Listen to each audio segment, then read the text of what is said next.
Host, hey there, tech enthusiasts. Welcome back to our channel.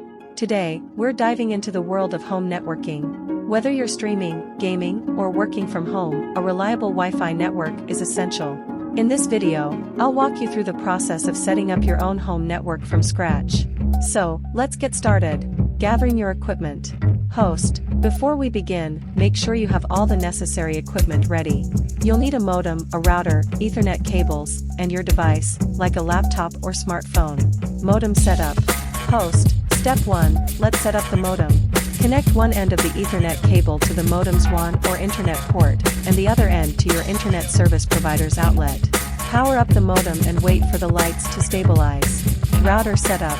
Host, step 2, time to set up the router. Connect another Ethernet cable from the modem to the router's WAN port.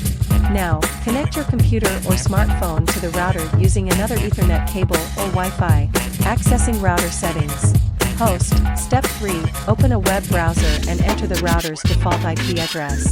Usually, it's something like 192.168.1.1 or 192.168.0.1. This will take you to the router's settings page. Logging in and basic settings. Host, you might need a username and password to log in. Check the router's manual or the sticker on the router itself.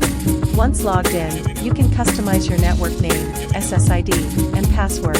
Make sure to use a strong, unique password. Security settings. Host, now, let's talk security. Set up WPA3 encryption for the best security. Also, consider enabling the firewall and disabling remote management for added protection. Wi-Fi settings.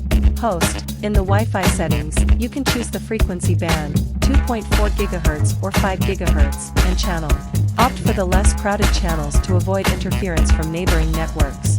Guest network. Host, if you have guests often, setting up a separate guest network can keep your main network more secure. Configure the guest network with its own name and password.